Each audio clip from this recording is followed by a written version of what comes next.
ठीक है sir, live हो चुका है। सर सलमान, आप स्लाइड प्रेजेंट करेंगे कि मैं करूँ? सर मैं कर देता हूँ। Okay, let me share message. Okay sir.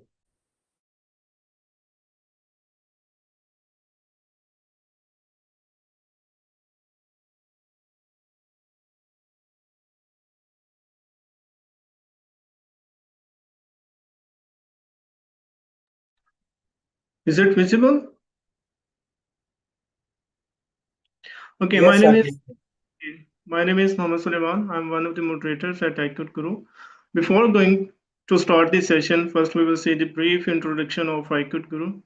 iCode Guru को सिलिकॉन वैली से टॉप इंजीनियर्स ने इस इनिशिएटिव को स्टार्ट किया with a yet powerful motto, share, learn and grow. iCode Guru के ऊपर हम अपना नॉलेज दूसरों के साथ शेयर करते हैं और एज ए कम्युनिटी मिलकर ग्रो करते हैं।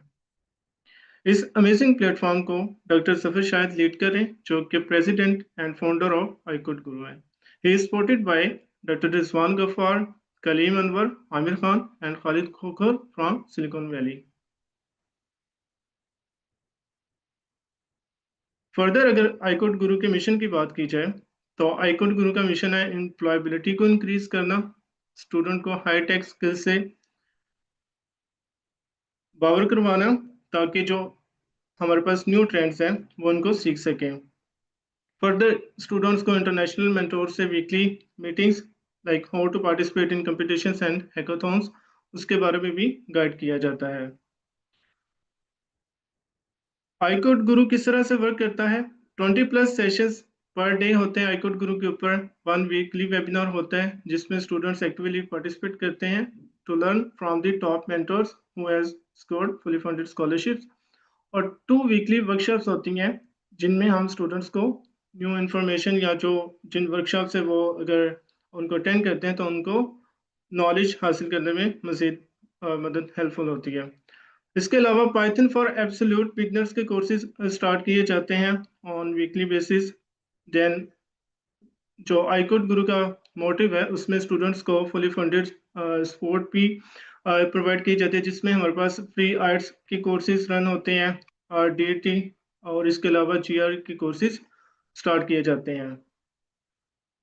फर्दर डीएस से लीड कोड इंटरव्यू प्रॉब्लम से रिलेटेड भी सेशंस आईकोड गुरु के ऊपर रन किए जाते हैं, जो कि इन डिमांड जो स्टूडेंट्स की स्किल्स हैं उनको एनहेंस करने के लिए, ताकि फर्दर वो इंटरव्यूज जो टॉप हाईटेक कंपनीज है वहाँ पे जाकर उनको क्लियर कर सकें। फर्दर मोर आईकोड गुरु के ऊपर मशीन लर्निंग और डीएसए के कोर्सेज भी स्टार्ट होते हैं, जो कि एडवांस एक स्किल्स हैं, हाईटेक स्किल्स हैं। और जितने भी ये सेशंस हैं यूट्यूब के ऊपर लाइव होते हैं। अगर आप केस किसी सेशंस या लाइव जो हमारे पास सेशंस है मिस करते हैं तो you can find them on the YouTube channel. इसके अलावा अगर आप लेटेस्ट अपडेट से कनेक्ट रहना चाहते हैं then you can follow us on the Facebook page as well. In addition अगर रिसेंट अचीवमेंट्स की बात की जाए, iCode Guru has scored 100+ international awards by participating in hackathons and competitions. इसके अलावा आईकोड गुरु स्टूडेंट्स को फुली फंडेड स्कॉलरशिप गेट करने के लिए ऑलवेज उनको इंकरेज करता है to get from all over the world, by specially अगर आप फुली फंडेड स्कॉलरशिप हासिल करना चाहते हैं एमएस में या पीएचडी में, तो उसमें आपकी हेल्प की जाती है यूएसए के लिए। देन इसके अलावा जो आईकुड गुरु है स्टूडेंट्स को लोकल एंड इंटरनेशनल जॉब्स हासिल करने में भी हेल्पफुल है, क्योंकि यहाँ पर स्टूडेंट्स के जो डॉक्यूमेंट्स हैं उनको वैल्यूएट किया जाता है, सीवी, रिज्यूमे और स्टेटमेंट ऑफ पर्पसेस और जो एलओआरस हैं। देन इन 2026 की बात की जाए तो आईकुड गुरु से 749 टीम्स ने पार्टिसिपेट किया था हार्वर्ड CS50 एक्सपोजल डे, जहाँ पर स्टूडेंट्स ने जो कम्प्लेक्स पुजल्स हैं उनको एक्टिवली सॉल्व किया और टॉप रैंक उन्होंने अचीवमेंट्स हासिल की। फर्दर 2026 में Stanford University Code in Place program था, जहाँ पर स्टूडेंट्स ने CS106 एक कोर्स को टीच किया और आई गुड गुरु से 250+ मेंटोर सेलेक्ट हुए थे और उन्होंने इंटरनेशनल स्टूडेंट्स को ये कोर्स टीच किया था। Further more MIT emerging talent program था विच इज़ हाईली कम्पिटिटिव और ग्लोबली 3 हाई कोर्ट गुरु से जो हमारे पास पार्टिसिपेंट है वो सिलेक्ट हुए थे और उन्होंने वहाँ पे परफॉर्म किया था। इसी तरह गूगल कोचैन था 2023 में, जिनमें हमारे पास 301 स्टूडेंट्स ने पार्टिसिपेट किया था हाईकोर्ट गुरु में और उन्होंने वहाँ पे अच्छा परफॉर्म किया। इसी तरह 3 interns has been selected for Etihad Aviation Group, और एक हैकाथॉन थी जिसमें स्टूडेंट्स ने परफॉर्म किया and they were selected to join the live internship. Further बात की जाए अगर फॉल 2024 फुली फंडेड स्कॉलरशिप्स की, जिन यूनिवर्सिटीज ने ये स्कॉलरशिप अचीव की उनमें हमारे पास यूनिवर्सिटी ऑफ फैसलाबाद थी, Quaid Azam university, Islamic international Islamic university Islamabad, then Mohammad Nawaz Sharif university of agriculture Multan थी, UT Lahore university of Gujrat Bahria university GCF थी। इन 8 यूनिवर्सिटीज ने यूएसए की जो 20 प्लस यूनिवर्सिटीज थी वहाँ पे एडमिशन को स्कोर किया था। अगर इनकी स्कॉलरशिप की प्रोफाइल की बात की जाए तो GPA range was 3.1 to 3.8, IELTS range 6.5 to 7.5 थी, no publications, no GRE, study gap between 1 to 15 years, 100% fee waiver थी। और स्कॉलरशिप की जो रेंज थी वो हमारे पास 1100 यूएसडी से लेकर 3000 पर मंथ थी, और उनकी कोई भी बैंक स्टेटमेंट नहीं थी। इसी तरह अगर फॉल 2025 में जो फुली फंडेड स्कॉलरशिप्स इंक्रीज हुई उनमें हमारे पास ये आप देख सकते हैं कि किस तरह से ग्रेजुअली इंक्रीज होती गई थी ये यूनिवर्सिटीज, और उन्होंने 30 प्लस जो यूएसए की यूनिवर्सिटीज थी वहां पर इन स्कॉलरशिप्स को सिक्योर किया था। अगर कम्युनिटी ग्रोथ की बात की जाए with the passage of time, as you know that के 2022 में हमारे पास जो स्टैनफोर्ड कोड इन प्लेस में हमारे पास जो पार्टिसिपेंट थे वो उनकी रेशियो बहुत कम थी। Then further it is increasing with the passage of time, like के स्टैनफोर्ड कोड इन प्लेस में 11 teaching assistantship mentors as select हुए थे, और इसी तरह हार्वर्ड फुजल डे में 18 टीम्स हैज बीन सिलेक्टेड, और इसी तरह ये ग्रेजुअली इंक्रीज होते होते 26 में इनकी जो रेशियो है वो 25 प्लस मेंटर्स तक चली गई, और जो हार्वर्ड फुजल डे में सिलेक्ट हुए थे हमारे पास पार्टिसिपेंट उनकी जो रेशियो है वो 749 टीम्स तक चली गई थी। Thank you so much for joining us. अगर आपने अभी तक आईकोड गुरु को ज्वाइन नहीं किया, you can join from this address.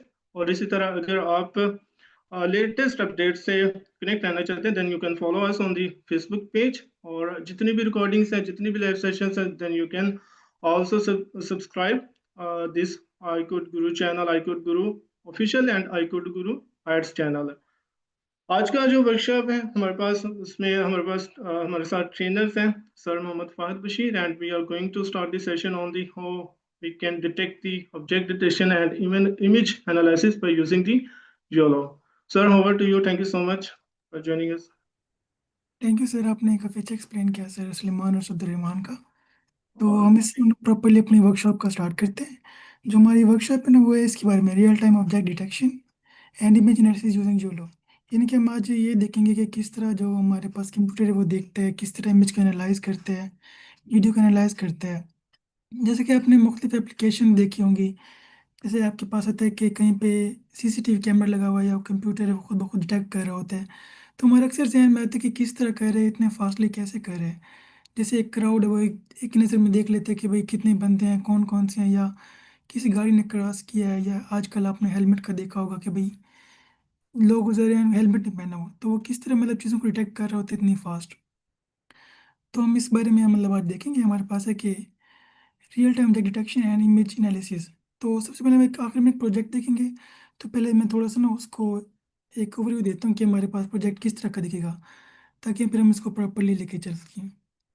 तो मैंने इसको तकरीबन रन किए तो एक आध सेकंड ना टाइम लेगा, हमारे पास ये रन हो जाएगा। सेकेंड बस। चलिए, जब तक ना हमारे पास ना रन होता है ये फाइल, तो थोड़ा सा हम इसके बारे में देख लेते हैं।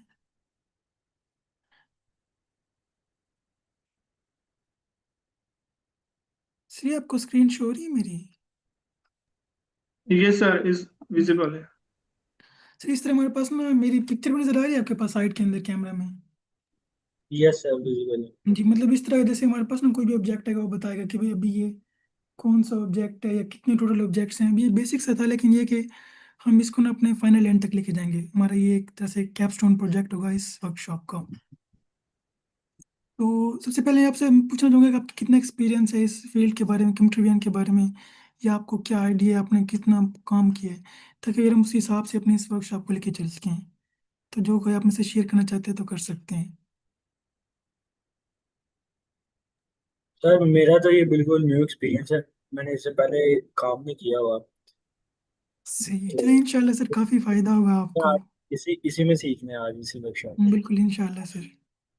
हमारा टारगेट भी यही होगा कि हम एक मतलब प्रोजेक्ट बना सकें, इतना कंफर्टेबल कर लें खुद को कि नेक्स्ट हम कोई भी काम कर लें इजीली। अगर कोई और शेयर करना चाहें तो वो भी कर सकते हैं। सर चैट में है, सर गुल कह रहे हैं never work on this before, and sir हमजाती no experience, 30 years student of software engineering, totally beginner. Sir mostly beginner ही है। चलिए मतलब हम अपनी वर्कशॉप को फिर थोड़ा सा ना इजी लेके चलेंगे, ताकि टेक्निकल टर्म ज़्यादा यूज़ ना करें और ना इसको मुश्किल करें, बल्कि एक सिंपल इजी वे में लेके चलें। तो हम इसको स्टार्ट करते हैं। सबसे पहले जो हमारा आज का एजेंडा है ना, हम उसकी बात कर लेते हैं। अब जैसे हमारे पास ना कि भाई हम थोड़ा सा इंट्रोडक्शन देखेंगे, हमारे पास एआई क्या होती है, एमएल क्या है, डीप लर्निंग क्या है, कंप्यूटर विजन क्या चीज़ है, या मतलब कंप्यूटर किस तरह देखता है इमेजेस को, क्लासिफिकेशन क्या चीज़ होती है, डिटेक्शन है। फिर आता है हमारे पास जो मेन टर्म है योलो क्या है, हम इसको क्यों यूज़ कर रहे हैं, और हम थोड़ा सा ना एक लाइव प्रोजेक्ट करेंगे। उसके बाद उसको बिल्ड करेंगे और आखिर में कुछ आइडियाज़ होंगे कि भाई अगर हम इस तरह करना चाहें तो कर सकते हैं, ये हमारे पास आइडियाज़ हैं हम जिनको लेके चल सकते हैं। तो ये हमारे पास जो इसका एजेंडा हो गया वर्कशॉप का। अगर बीच में कहीं आपको कोई क्वेश्चन हो तो वो भी पूछ सकते हैं। ठीक है, तो सबसे पहले हमारे पास मोटिवेशन क्या है। मोटिवेशन ये कि आपने देखा होगा हर जगह ना जहाँ पे आजकल मतलब कैमरा यूज़ हो रहे हैं, वहाँ पीछे कंप्यूटर विजन है, यानी कि कंप्यूटर है वो उसको देख रहा है। जैसे हम ह्यूमंस हैं, हम अपनी आंखों से देखते हैं, इसी तरह कंप्यूटर से वो उसको इमेज को देखता है। वो डायरेक्ट तो नहीं देख सकता, उसके पास फिर पिक्सल्स होते हैं, इनके वो फिर पैटर्न को डिटेक्ट करता है। अच्छा इसके अंदर ये पैटर्न, तो ये चीज़ ही होगी। तो इसी को हम लेके चल रहे हैं। जैसे कहते हैं हमारे पास ना टेस्ला की गाड़ी है, खुद ब खुद मतलब मूव कर रही है, एनालाइज करें चीज़ों को। इसी तरह हमारे पास सीसीटीवी कैमराज हैं, मोबाइल्स के अंदर फेस अनलॉक है, और ऑटोमेटिकली ना चेकआउट का ऑप्शन होता है। जैसे आप गुजरते हैं, आपकी चीज़ें मतलब काउंट होती हैं, वो बताते हैं कि भी इतना बिल है आपका। तो मेन क्वेश्चन होता है कंप्यूटर किस तरह इमेजेस को देख रहे हैं और काम कर रहे हैं। हमारे पास इसका कुछ आउटकम है, क्या आखिर में मतलब क्या आउटकम क्या है वर्कशॉप की, अगर आप पूरा इसको लेते हैं। इसमें एक तो कंप्यूटर की बेसिक्स आ जाती है हमारे पास। फिर ये कि हम अगर इमेजेस या वीडियोस के अंदर कोई भी ऑब्जेक्ट डिटेक्ट करना हो तो वो किस तरह कर सकते हैं, उसका आर्किटेक्चर क्या है, और अपना एक प्रोजेक्ट बनाना। तो ये हमारे पास इसके कुछ आउटकम्स हो जाएंगे। तो सबसे पहले हम थोड़ा सा एक ब्रॉड टर्म यूज़ कर लेते हैं एआई के बारे में। आपने अक्सर एआई के बारे में सुना कि मतलब हम बार बार यूज़ करते हैं एआई क्या है। यानी कि एक तरह से हम ना ह्यूमन इंटेलिजेंस को रेप्लिकेट करें, कि हम उस जैसा काम कर सकें। अपने काम को फास्ट करने के लिए, तेज़ करने के लिए, तो हम आर्टिफिशियल इंटेलिजेंस का यूज़ कर रहे होते हैं। अब इसके अंदर हमारे पास एक टर्म आती है मशीन लर्निंग की। अब क्योंकि हमारे पास ना एक समझ लें, एक हमारे पास एक ब्रॉड टर्म है एआई की, उसके अंदर हमारे पास आता है कि मशीन लर्निंग। अब इसके अंदर ये होता है हम लोग ना पैटर्न्स को देखते हैं, यानी कि ये हमारे समझ लें मशीन लर्निंग के एक अंदर आ गया, इसके सब फील्ड आ गई।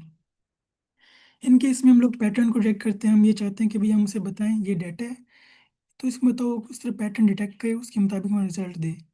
जैसे कि मैं कहता हूँ कि मेरे पास एक्सरे का डाटा है, तो मैं चाहता हूँ कि भाई बजाय हर दफ़ा मैं चेक करूँ, एक सिस्टम बना दूँ, जब भी वो पिक्चर है मुझे बता दे इसको मतलब इन्फेक्शन है या नहीं है। तो इस तरह की चीज़ों के लिए हम फिर मशीन लर्निंग का यूज़ कर रहे होते हैं। इनके जिसके अंदर मशीन पैटर्न सीखता है, बजाय ये कि हम उसको प्रोग्रामिंग दें, एक ही चीज़ बताएं, वो खुद ब खुद पैटर्न को अंडरस्टैंड कर रहा होता है। तो ये मेरे पास मशीन लर्निंग का कंसेप्ट आ जाता है इसके अंदर। फिर नेक्स्ट आता है डीप लर्निंग। अब उसी तरह से हमारे पास मशीन लर्निंग है, लेकिन उसको थोड़ा एडवांस लेवल पे हम लेके जाते हैं।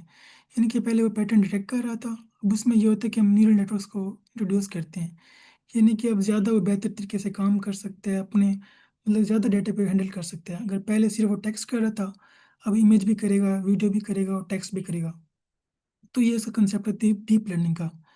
फिर मैं इसको पिक्चर के थ्रू बताऊँ तो समझ लें ये इसके अंदर एक ना और आ जाएगी, इसकी सब फील्ड आ जाएगी डीप लर्निंग की। तो ये हमारे पास एक ओवरऑल रिलेशनशिप होता है तीनों टर्म्स का, कि एआई क्या है, एमएल क्या है और डीप लर्निंग क्या है। इसका फ़ायदा ये होता है कि हमें खुद बताना नहीं पड़ता, वो खुद ब खुद अंडरस्टैंड करते हैं फीचर्स को, उसके मुताबिक फिर हम उससे रिजल्ट ले सकते हैं। जैसे मैं कहता हूँ कि अगर मेरे पास ना कुछ पिक्चर्स हैं उसको क्लासीफाई करो तो वो कर देगा, या वीडियोस हैं या टेक्स्ट है ऑडियो है, तो उसके लिए हम डीप लर्निंग यूज़ कर रहे होते हैं। तो अगर यहाँ तक कोई क्वेश्चन है तो पूछ सकते हैं।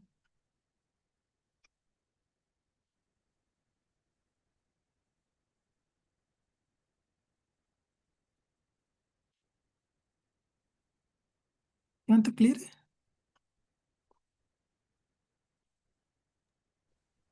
यस सर, यहाँ तक। ओके सर, अच्छा। तो ये ना हमने थोड़ी सी मतलब कुछ टर्म्स देख ली थी, वो इससे मतलब बता रहे हैं ताकि हमें पूरी पिक्चर हमारे जहन में क्लियर हो जाए कि आखिर हम कर क्या रहे हैं, किस तरह कर रहे हैं और क्यों कर रहे हैं। तो इसलिए मैं थोड़ा सा मैं पीछे से आ रहा था कि भाई हम एक बड़ी पिक्चर को क्लियर कर लें। तो नेक्स्ट हम वापस नई पिक्चर आ गई जो मैंने आपको पहले मतलब ड्रॉ करके दिखाई है ना कि रिलेशनशिप क्या है उनका। बस ए आई आ गई, उसके अंदर सब फील्ड में हमारे पास मशीन लर्निंग है, फिर सब फील्ड के अंदर ना डीप लर्निंग आ गई। ये इनकी हमारे पास ये बिल्कुल नैरो होता जा रहा है चीज़ें। ये हमारे पास स्पेशलाइज टर्म आ गई मशीन लर्निंग की। तो ये हमने इसको देख लिया। अच्छा, अब हमारे पास आता है कि जो सर हम चैट बात में करें। क्वेश्चन है। जी सर, मैं सर क्वेश्चन है सर सुहेल का, मेन डिफरेंस क्या है सर एमएल और डीप लर्निंग? सर अब इसको यूं देख सकते हैं, जो मशीन लर्निंग होती है ना उसमें हम लोग पैटर्न को ना खुद बता रहे होते हैं। जैसे अगर मैं कहता हूँ ना कि मेरे पास, अब मैं कहता हूँ ये बताने कि स्टूडेंट फेल होगा नहीं होगा, तो मुझे उसे बताने के लिए ना बताना पड़ेगा कि कितने घंटे पढ़ता है, कितनी उसके स्टडी आवर्स हैं, कितना घंटा सोशल मीडिया यूज़ करता है, यानी कि मैं उसे अपने फीचर्स बता रहा होता हूँ मशीन लर्निंग के अंदर। क्योंकि डीप लर्निंग उसका एक एडवांस टर्म है कि वो उसे सब कुछ पता होता है, वो पैटर्न खुद ब खुद डिटेक्ट कर रहा होता है, यानी कि हमें उसकी बताने की ज़रूरत नहीं पड़ती। दूसरा, ये एक डायरेक्ट कम्प्लेक्स के ऊपर काम करता है। फिर ये होता है कि उनके फिर अपने अपने एल्गोरिथम्स होते हैं कि भाई वो किस तरह उसको हैंडल कर रहा है, डीप लर्निंग में किस तरह कर रहा है। आप इसको यूँ भी कह सकते हैं, अगर आपके पास सिंपल डाटा है, ईजी है, जैसे कि आपके पास एक्सेल फाइल है या छोटा डाटा है, तो वहाँ पे मशीन लर्निंग यूज़ हो सकती है। लेकिन अगर आपके पास इमेजेस हैं, जैसे कोई 100 GB का डाटा है, 200 GB है, तो वो फिर आपको डीप लर्निंग की तरफ जाना पड़ेगा, क्योंकि वो फिर एमएल नहीं हैंडल कर पाएगी उसको। तो ये फिर उनका मेन डिफरेंस हो जाता है।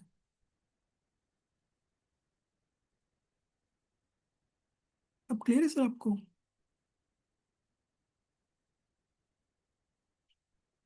Okay sir, thank you. तो ये हमने कुछ टर्म देख लिया। अब हम ये देखते हैं कि हमारे पास जो है ना ऑब्जेक्ट डिटेक्शन कहाँ पे आता है। हमने क्योंकि देखा ना एआई हमारे पास बहुत टर्म आ गई, उसके अंदर फिर हमने कहा कि स्पेशलाइज है मशीन लर्निंग, उसके अंदर थे डीप लर्निंग। अब डीप लर्निंग के अंदर ना डिफरेंट टास्क आते हैं। तो उनमें से हमारे पास एक टास्क होता है कंप्यूटर विजन का, इनके जिसके अंदर कंप्यूटर देख सकते हैं, एनालाइज कर सकते हैं चीज़ों को, चाहे वो इमेजेस हों वीडियोज़ हों। तो उसी टास्क के ना मतलब डिफरेंट समझ लें मॉडल्स हैं या एल्गोरिथम्स, उसी के अंदर हमारे पास एक होता है ऑब्जेक्ट डिटेक्शन का, यानी कि हम ये देखते हैं कि वो ऑब्जेक्ट कौन से है, वो उसको डिटेक्ट कर रहे होते हैं हमारे पास। तो ये आगे कि हमारे पास उसकी पोजीशनिंग आ गई कि हम जो टास्क कर रहे हैं वो किसके अंदर आ रहा है और कहाँ पे आ रहा है, उसकी अहमियत क्या है। यानी कि हम कंप्यूटर विजन का वो टास्क देख रहे हैं जिसमें ऑब्जेक्ट को डिटेक्ट कर रहे हैं, उसको इमेजेस को अंडरस्टैंड करेगा। ये हमारे पास आ गया कि भाई स्टैंड कहाँ कर रहे हैं ये लोग। फिर हमारे पास आता है कि नेक्स्ट ना ट्रेडिशनल एमएल से क्या फ़र्क है। जैसे मतलब मैंने अभी पहले बताया था कि उसके अंदर ना मैनुअल फीचिंग कर रहे थे मशीन लर्निंग के अंदर। दूसरा ये कि जब डाटा बहुत ज़्यादा होता है तो वो उसको हैंडल नहीं कर पाता, कम्प्लेक्स हो जाएगा तब भी हैंडल नहीं कर पाएगा। तो उसके लिए फिर हम आते हैं डीप लर्निंग की तरफ, क्योंकि उसमें ये होता है ऑटोमेटिकली फीचर को लर्न करता है। अगर आपके पास कम्प्लेक्स डाटा है, जैसे मैं कहता हूँ कि 500 GB है, 100 GB है, 200 GB है, तब वहाँ पे फिर आपको ना डीप लर्निंग यूज़ करनी पड़ती है। उसका फ़ायदा ये कि कम्प्लेक्स डाटा को ना ईजिली हैंडल कर लेता है। तो उसी का फिर हम आज पढ़ रहे हैं कि वो एक हमारे पास है योलो मॉडल, हम उसको देखेंगे। तो अब आते हैं कंप्यूटर विजन है क्या। अब जैसे हमने कहा था कंप्यूटर विजन के अंदर भाई वो ये देखता है इमेजेस को अंडरस्टैंड करता है कंप्यूटर, मतलब कंप्यूटर को बताते हैं कि ये क्या चीज़ है, वो उसको समझता है। अब इसके अंदर आपके पास फेस पहचानना, उसको कोई मेडिकल की पिक्चर है वो उसके अंदर आ सकती है, कोई टेक्स्ट है, जैसे आप कहते हैं ना कि हमारे पास टेक्स्ट, हम उसको स्कैन करते हैं, तो वो भी एक तरह से हमारे पास कंप्यूटर विजन की एग्जाम्पल आती है कि आप इमेजेस को लेके उसके अंदर देख रहे हैं। इसी तरह सेल्फ ड्राइविंग कार्स की एग्जाम्पल आती है कि वो कैसे खुद ब खुद मूव करे, उसे कैसे पता है यहाँ के ऊपर जंप आ रहा है, यहाँ पे अपना टर्न लेना है। तो ये नहीं कि वो एक रियल अंडरस्टैंडिंग करे, जैसे कोई ह्यूमन होते हैं ना, उसे मतलब पता होता है अगर ये टर्न आ रहा है तो मुझे मुड़ना है, ये ब्रेक है तो मैं जंप लगाऊंगी। तो मतलब इस तरह वो हमारे रियल वर्ल्ड को देख रहा होता है। तो ये हमारे पास टर्म हो जाती है कंप्यूटर विजन की। तो जब यहाँ तक हमने कहा कि कंप्यूटर देखे कि इमेजेस है, अब इमेजेस एक्चुअल में ना हमें दिखते हैं कि हमारे पास एक इमेज है एप्पल की, लेकिन कंप्यूटर के लिए वो एक इमेज नहीं है बल्कि वो नंबर्स होते हैं, मतलब पिक्सल्स होते हैं। अब जब भी आप कोई पिक्चर देखेंगे ना, उसके अंदर स्मॉल स्मॉल बॉक्सेस होते हैं, ग्रिड्स जिसे हम कहते हैं। अब हर ग्रिड की ना कोई वैल्यू होती है। कंप्यूटर उन्हीं वैल्यूज़ को देख रहा होता है कि भाई उनकी क्या वैल्यूज़ है, उनसे फिर क्या वो पैटर्न अंडरस्टैंड कर रहे हैं। तो ये हमारे पास बेसिक वो होता है कि कंप्यूटर देखता किस तरह इमेजेस को। अगर मैं आपको पिक्चर दिखाऊं,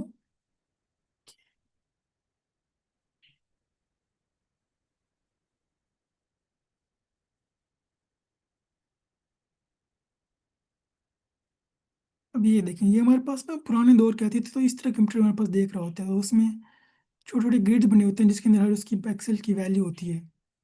जैसे ये देखेंगे ना, इसमें कंप्यूटर को पता है यहाँ जो ब्लैक कलर है इसकी वैल्यू क्या है, इस कलर की कितनी वैल्यू, इस कलर की कितनी वैल्यू है। तो एक तरह से वो इन सब वैल्यूज को अंडरस्टैंड कर रहा होता है, मतलब मैथमेटिकल नंबर्स को देख के वो समझता है ये क्या चीज़ है, ये कैट है, ये डॉग है। तो इस तरह कंप्यूटर को अंडरस्टैंड कर रहा होता है। बेसिकली हमारे पास यहाँ पे ये कंसेप्ट है कि कंप्यूटर इमेजेस को कैसे अंडरस्टैंड कर रहे हैं। तो अगर यहाँ तक कोई क्वेश्चन है तो पूछ सकते हैं।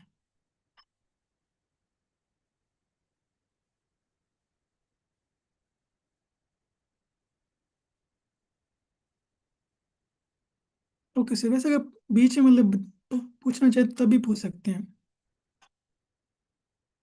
ठीक है, यहाँ तक हमने मतलब देख लिया। उसके बाद हम कुछ टास्क करते हैं, क्योंकि हमने बेसिक तो देख लिया कि वो उसको समझ रहे हैं, चीज़ों को अंडरस्टैंड करे।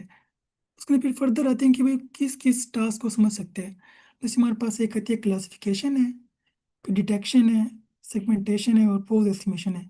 हम नेक्स्ट इनको देखेंगे, क्लासिफिकेशन है क्या चीज़, डिटेक्शन क्या होती है, सेगमेंटेशन क्या है, पोज एस्टिमेशन क्या है। तो यूँ समझ लिया हमारे पास कंप्यूटर विजन आई। उसके अंदर हमने कहा कि ऑब्जेक्ट डिटेक्शन है, उसके अंदर फिर हमने कहा कि कुछ फर्दर टास्क हैं जिसको हम देख रहे हैं। अगर मैं पिक्चर दिखाता हूँ कि क्लासिफिकेशन क्या होती है, डिटेक्शन क्या है। अभी इमेज क्लासिफिकेशन रहती है। इमेज क्लासिफिकेशन इसके अंदर ये होता है कि भाई इमेज कौन सी है। जैसे कि हमारे पास ना कोई पिक्चर रहती है कैट की, जैसे उसे पता है कि भाई ये कैट है हमारे पास।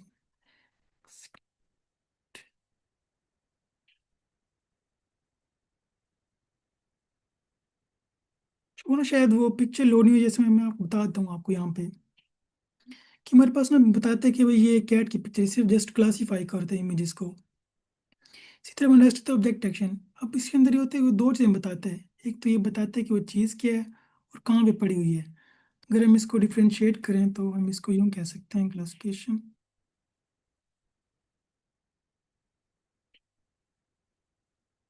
अब ये देखिए हमारे पास ना बड़ी अच्छी पिक्चर जो हम बता रही है। अब ये आपके पास में सिर्फ क्लासिफिकेशन है, उसे सिर्फ ये पता है कि ये बिल्ली है। लेकिन वो जो बिल्ली है वो कहाँ पे पड़ी हुई है, वो ये फिर डिटेक्शन के अंदर आता है कि जो बिल्ली है वो कहाँ पे पड़ी हुई है। जैसे ये बिल्ली है ना, वो इस मतलब इस जगह के ऊपर पड़ी हुई, उसे पता है। और यहाँ पे डॉग पड़ा हुआ है। तो हम इसको हम बोल देते हैं ऑब्जेक्ट डिटेक्टर है, और ये सिर्फ क्लासीफाई है इनके क्या चीज़ है। फिर हम बात करें क्या है और कहाँ पे, वो डिटेक्शन के अंदर आती है। तो हमारे पास ये कुछ टर्म, कॉमन टर्म होते हैं जो हम नॉर्मली यूज़ करते हैं कि भाई क्लासिफिकेशन है, सेगमेंटेशन है, डिटेक्शन है।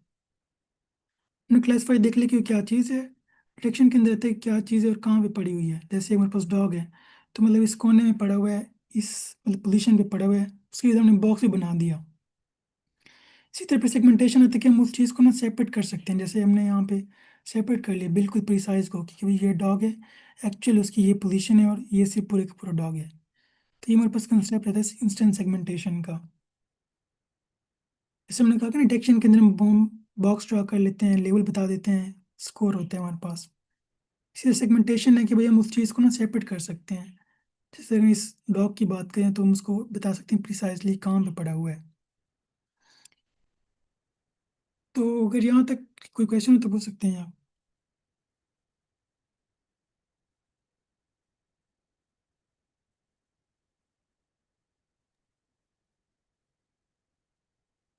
सही है सही। ओके सर, अच्छा। तो मतलब हमने एक सर वो जो क्लासिफिकेशन के साथ लोकलाइजेशन भी लिखा था उसका क्या मीनिंग था? सर ये ना हमारे पास अब सिर्फ ये बता रहे कि ना सिंगल मतलब चीज़ को बता रहे हैं कि भाई वो कहाँ पे पड़ी है। जैसे ये देखे ना सिंगल ऑब्जेक्ट के बारे में, ये मल्टीपल ऑब्जेक्ट्स कहा जाते हैं। जैसे अगर एक्सक्यूज हम me sir, I am audible? जी सर, आप ऑडिबल हैं। सर एक और चीज होती है जिसमें हम कहते हैं एनोटेशन, वो जी कैसे सर, इस्तेमाल होती है? सर एनोटेशन का मतलब ये होता है हम उसे ना लेबल कर रहे होते हैं कि भाई इस चीज़, जैसे अगर मैं डाटा सेट बना रहा हूँ ना, तब मैं उसको नोटेट करूँगा कि भाई ये कैट है, इसकी यहाँ पे पड़े हुए हैं, तो वो फिर उसको ना बाद में हम यूज़ कर सकते हैं। वो इधर इस्तेमाल होती है फिर वो सर्च चीज में इस्तेमाल होती है? नहीं सर, जब हम डाटा सेट बना रहे तब यूज़ है, यहाँ पे वो खुद बहुत बताते हैं, लेबल खुद देते हैं, वहाँ पे हम नोटेट करते हैं कि भाई मैंने बताते हैं कि भाई ये चीज़ मैं आपने बता दूंगा ये भी कैट है, वहाँ उसको मैं फिर लेबल कर दूंगा या रीनेम कर दूंगा, तो फिर एंट्रेट आ जाता है कि आपने उसको बता दिया खुद ही। मतलब कि जब हम सब मशीन लर्निंग में जब सुपरवाइज डाटा लेते हैं, मतलब लेबल डाटा जो होता है, इसकी एग्जांपल होती है फिर वो बिल्कुल सर, उसी की तरह कह डायरेक्शन में। सकते हैं कि आप, हाँ हम उसे बता रहे होते हैं ना, वहाँ पे फीचर का किस्म बता रहे होते हैं ये फीचर्स हैं, यहाँ पे हम उसको एंट्रेट कर रहे होते हैं। Sir thank you. Okay sir, thank you. Sir इसके अंदर ना हम खुद भी ट्रेन कर सकते हैं, ऑलरेडी जो ट्रेन है उसको भी यूज़ कर सकते हैं, तो हम दोनों चीज़ें देख लेते हैं कि भाई मतलब दोनों ऑप्शन को देखेंगे, खुद को वाले भी और बाद वाला भी। तो हम इसको देख लेते हैं पहले ना कि प्री ट्रेन को कैसे यूज़ कर सकते हैं, हम उसको फिर चेक कर लेते हैं। तो यहाँ तक हमने उसको मेन पिक्चर देख लिया, अब यहाँ से हमारे पास मेन टास्क फिर होता है कि हम इस मॉडल को क्यों यूज़ कर रहे हैं, इसका बेनिफिट क्या है। तो हमारे पास जो यूएलएन है, इट्स डीप लर्निंग का एक मॉडल है जो हमारे पास ना ऑब्जेक्ट डिटेक्शन के लिए काम आता है। अब आपके जहन में होगा कि भाई हम ये क्यों यूज़ करें, बाकी क्यों यूज़ करते। तो एक तो होता है हमारे पास ना, ये बहुत फास्ट है, मतलब इसे हम रियल टाइम में यूज़ कर सकते हैं। जो बाकी होते हैं वो थोड़ा स्लो होते हैं, वो टाइम लगाते हैं चीज़ों को प्रोसेस करने में, अंडरस्टैंड करने में। इसका ये होता है ये कि गो के अंदर आपकी पूरी जो पिक्चर है ना, उसे समझ लेते हैं कि भाई क्या चीज़ है, क्या क्या इसके अंदर मौजूद है। जैसे अगर हम कहते हैं ना कि आप क्लास में जाते हैं, इंटर होते हैं, एक ऑप्शन है कि आप एक बच्चे से पूछते हैं आपका क्या नाम है, आपका क्या है, तो एक ये तरीकाकार है। दूसरी ये होता है आप जाते हैं, पूरा अंदाजा होता है अच्छा ये चीज़ के अंदर है, तो हमारे पास ये यो लुक कर रहा होता है, इसीलिए हम उसका नाम भी आता है कि यू ओनली लुक वंस, यानी कि वो एक ही नज़र में पूरा समझ लेता है। अगर हम इसकी मतलब टेक्निकल टर्म में जाए ना, फिर ये होता है कि वो सिंगल पास की तरफ जा रहा होता है, लेकिन अभी हम उसको डिटेल में नहीं जाएंगे। तो बस हम ये देख रहे हैं वो किस तरह एक ओवरऑल पूरी इमेज को वो देख रहा होता है। फिर उसके कुछ रीजन आ जाते हैं हमारे पास कि हम यूज़ क्यों कर रहे हैं। जैसे एक तो हमारे पास वेरी फास्ट है, उसकी एक्यूरेसी बहुत हाई है, रियल टाइम में हम इसको यूज़ कर सकते हैं। दूसरा सिंपल है, जैसे आपने पैकेज इंपोर्ट करना है, एक दो लाइनों का कोड लिखना है और आपका पूरा प्रोजेक्ट बन जाता है। इसी तरह इंडस्ट्री स्टैंडर्ड है हमारे पास, इजी डिप्लॉयमेंट है। दूसरा ये जो अच्छा फीचर है कि इसके ना मल्टीपल वेरिएंट्स है मॉडल के, जैसे स्मॉल है, मीडियम है, लार्ज है। आप अपनी मर्ज़ी के मुताबिक जो आपको सूटेबल लग रहा हो वो यूज़ कर सकते हैं। जैसे अगर आपने कोई मतलब छोटा प्रोजेक्ट है, आईओटी कोई डिवाइस है, तो उसके लिए फिर आप उसको बिल्कुल छोटा वेरिएंट है वो यूज़ कर सकते हैं। अगर आपने कोई बहुत हैवी काम करना है वहाँ पे उसको फिर लार्ज यूज़ कर सकते हैं।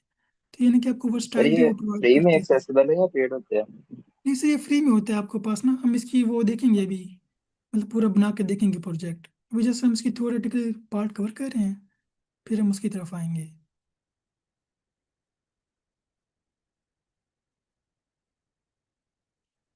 क्लियर सर सर आपको? अच्छा, तो हमने ना यहाँ पे उसको मतलब देख लिया, उसके रीजंस वगैरह ना समझ ली कि अब हम क्यों यूज़ कर रहे हैं। फिर अभी एक बस ना हमारे पास एक ग्राफ आ रहा है कि भाई इवोल्यूशन, यानी कि जिस तरह होता है हमारे पास हर साल अपडेट्स आती हैं चीज़ों की, जैसे मोबाइल की अपडेट आती हैं, सॉफ्टवेयर की अपडेट आती हैं, इसी तरह भी इनकी ना मल्टीपल अपडेट्स आती रहती हैं, मतलब पहले वर्जन 1 2 3 4, इसी तरह मल्टीपल इसके ना वर्जन चल रहे होते हैं।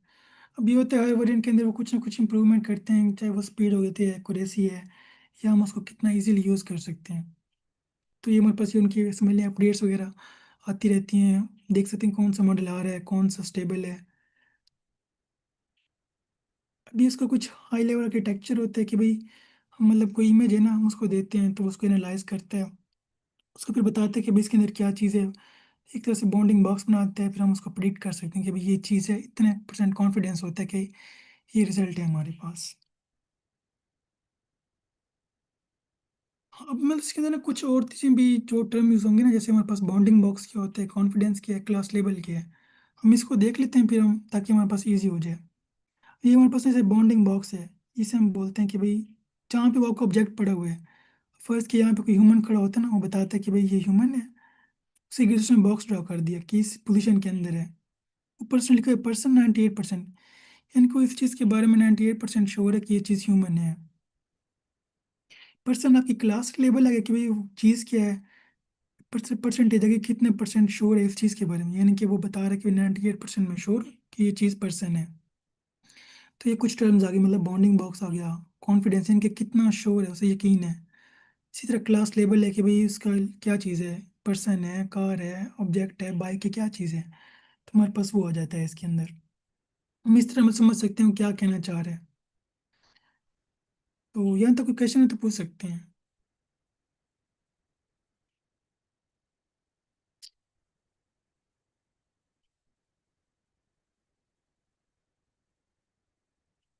यहाँ तक क्लियर है?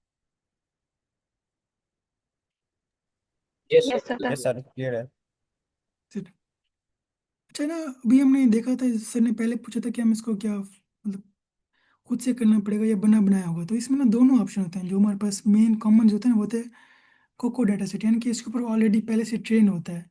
यानी कि उसके पास ना तकरीबन 80+ क्लासेस हैं, यानी कि 80 डिफरेंट ऑब्जेक्ट्स हैं टाइप के, जिसको वो अंडरस्टैंड कर रहे हैं बिल्कुल। अगर कुछ भी नहीं करते ना बिल्कुल बेसिक से, तब वो कह रहा है। जैसे मेरे पास एक कार है, डॉग है, लैपटॉप है, ह्यूमन है, पर्सन है, कप है। तो इन चीज़ों को पहले से वो कर रहे हैं क्योंकि इसके ऊपर प्री ट्रेंड है। इसको हम आगे देखेंगे भी कौन कौन सी क्लासें हैं। तो तकरीबन 80 हमारे पास क्लासें हैं। इसका नाम कोको डाटा सेट यूज़ होता है हमारे पास, जिसके ऊपर वो पहले से प्री ट्रेंड है। तो मतलब इसकी मदद से भी आप अच्छे खासे प्रोजेक्ट बना सकते हैं। अब ये कुछ एप्लीकेशंस आ गए कि हम किस किस डोमेन के अंदर काम कर सकते हैं। अब जैसे हमारे पास ट्रैफिक कंट्रोल है, एग्रीकल्चर की डोमेन है, हेल्थ केयर है, रोबोटिक्स आ गया, स्पोर्ट एनालिटिक्स है, मैन्युफैक्चरिंग हो गया, रिटेल, वाइल्ड लाइफ। इनके तकरीबन हर जहाँ पे मतलब यूज़ करना चाहिए इसको कर सकते हैं। इसकी काफ़ी मतलब डाइवर्स फील्ड्स हैं, उसमें आप इसको यूज़ कर सकते हैं। तो ये उसकी कुछ एप्लीकेशंस आ गई। अब हमें इसके आते हैं प्रैक्टिकल की तरफ ना। तो मैं आपको ना, अच्छा मेरी ये नोटबुक विजिबल है आप सबको, ये गूगल कोलैब की? Yes sir, visible. Yes. Yes yes sir, visible. Okay sir. अच्छा सर सर मेरा एक क्वेश्चन था जी सर। वर्जन के हिसाब से। सर जी जी। हम फॉर एग्जांपल हमारे पास V11 तक है, तो हम इसमें से कम तक कैसे डिसाइड करते हैं कि हम कौन सा वर्जन यूज करें? सर वो डिपेंड करता है कि आपकी ना मतलब रिक्वायरमेंट क्या चीज़ है। अब जैसे नॉर्मली कुछ होते हैं स्टेबल वेरिएंट है, जैसे हम पाइथन का भी देखते हैं, तो उनमें से फिर ना हर एक के पे डिफरेंट वेरिएंट आते हैं। जैसे मैं कह रहा था, स्मॉल होते हैं, मीडियम होते हैं, लार्ज होते हैं। अगर मैं बिल्कुल छोटे लेवल पे हूँ या अपने लैपटॉप पे काम कर रहा हूँ ना, मतलब मुझे पता है इसकी रैम बिल्कुल कम है या वो इतना सपोर्ट नहीं कर सकता, तो मैं उसको बिल्कुल लाइट वेरिएंट लूँगा। लेकिन मुझे पता है इसके अंदर जीपीयू लगा हुआ है, ये हैवी चीज़ें सपोर्ट कर सकते हैं, तब मैं उसको बड़ा ले सकता हूँ। फिर वो होता है ना, एक्यूरेसी मैटर करते हैं। आपने ट्रेड ऑफ देखना है कि अगर एक्यूरेसी चाहिए, स्पीड चाहिए। जैसे अगर मैं इसकी एग्जांपल दूं, आपके पास में दो बंदे हैं। एक बंदा उसकी स्पीड बहुत तेज़ है लेकिन वो गलतियां करता है। दूसरा ये उसकी स्पीड तो बहुत स्लो है लेकिन बहुत एक्यूरेट है। तो मतलब कौन सा प्रेफर करेंगे? और फिर आपके पास सिचुएशन हो सर, जाएगी कि आपने सर की क्या आवाज करना। ऊंची कर दें, आवाज सही नहीं आ रही। अच्छा, मेरी आवाज़ कट रही थी सर, अब ठीक है? सर आपकी वॉइस बिल्कुल क्लियर है। क्लियर आ रही है बात। अच्छा क्लियर सर। वॉइस क्लियर है, लेकिन सर स्लो बहुत आ रही है, इसलिए कह रहा था थोड़ा माइक पास कर लीजिएगा। चलिए सर, मैं थोड़ा कोशिश करता हूँ ऊंचा बोलूँ। ठीक है सर, मैं समझ गया, thank you sir. Okay sir जी। तो अच्छा, अब ना इसकी थोड़ी इम्प्लीमेंटेशन की तरफ आते हैं हम लोग। हमारे पास ना दो ऑप्शन होते हैं जब हम काम कर रहे थे। एक होता है अगर आपके पास ऑनलाइन फैसिलिटी, एक होता है VS कोड के अंदर। मैं कुछ यहाँ पे करूँगा, कुछ वहाँ पे करूँगा, ताकि आपको दोनों का आइडिया हो जाए। तो जो हमारे पास गूगल कोलैब है ना, एक ऑनलाइन गूगल की तरफ से प्लेटफॉर्म मिलता है। अगर आपने कोई मशीन लर्निंग या डीप लर्निंग पे काम करना है ना, तो तब आपके पास ये बड़ा हेल्पफुल प्रोजेक्ट होता है कि आप इसके अंदर अपना इजीली काम कर सकते हैं। यहाँ आपको फ्री रिसोर्स मिल जाते हैं, आप उनके सर्वर के ऊपर कनेक्ट होते हैं, वो आपसे आपको मतलब देते हैं कि आप इस पे काम कर लें आप इजीली। तो सबसे पहले ना यहाँ पे हमारे पास दो ऑप्शन होते हैं, एक कोड का, एक टेक्स्ट का। यानी कि टेक्स्ट के अंदर हम जैसे डिस्क्रिप्शन वगैरह है वो लिख दिया हमने, कोड के अंदर उसको रन कर दिया। तो हमारे पास ये मल्टीपल सेल है, जैसे एक टेक्स्ट का सेल है, कोड का सेल है। तो इसी तरह मैंने मतलब जहाँ पे टेक्स्ट था वहाँ टेक्स्ट लिख दिया, बाकी हमारे पास ना कोड आ गया। तो हम इसको वन बाई वन देख लेते हैं। पहले हमारे पास आ गया कि भाई दो ऑप्शन हमने कहा था, गूगल कोलैब हो गया, VS कोड हो गया। तो इसको काम करने के मेरे पास ना एक पाइथन का पैकेज होता है अल्टरलिटिक्स, वो हम यूज़ करते हैं ताकि हम जो हमारे पास मॉडल है योलो को उसको इम्प्लीमेंट कर सकें। तो उसके लिए हमारे पास सिंपल कमांड है पिप इंस्टॉल अल्टरलिटिक्स। तो सबसे पहले हम इसको इंस्टॉल कर लेते हैं। तो आप इस प्ले बटन पर क्लिक करेंगे ना, इंस्टॉल हो जाएगा साथ के अंदर। अभी देखिए वो क्योंकि पहले से मैंने यूज़ किया हुआ था ना, तो बता रहा है कि रिक्वायरमेंट ऑलरेडी सेटिस्फाइड, यानी कि मेरे पास ये इंस्टॉल है। तो उसके बाद एक हमारे पास एक और पैकेज आता है कि ओपन सी पाइथन का, यानी कि ये भी अगर अपने कंप्यूटर वेन पे काम करना है ना, तो उसके लिए यूज़ होती है। तो हमने इसको भी इंस्टॉल कर लेते हैं। तो आपने मतलब दो लाइब्रेरीज इंस्टॉल कर ली, भी एनालिटिक्स और ओपन सी की। नेक्स्ट सर अपन ये उसको एक बार ओपन सीवी का दोबारा बताइएगा, ये स्क्रीन पर पुलिस के लिए। सर कंप्यूटर विजन के टास्क हैं, जैसे अगर आपने ना मतलब डिटेक्ट कोई चीज़ है बनानी है या क्या कहते हैं कैमरा से कोई चीज़ टास्क वगैरह कराना है, जैसे मतलब कहता हूँ कि भाई आपने देखो वर्चुअल लोग काम कर रहे होते हैं उस कैमरा के ऊपर, या हमने कोई चीज़ सामने लाते हैं, तो उसके लिए यूज़ होती है हमारे पास ओपन सीवी। मतलब ये सिंप्लीफाई कर देता है आपके काम को। Okay, thank sir thank you. अच्छा तो नेक्स्ट हमारे पास ना इसको इंपोर्ट कर लेते हैं, तो मैंने इसके अंदर लिखा from ultralytics import YOLO import CV2 यानी कि मैंने ये दो चीज़ें इंपोर्ट कर ली।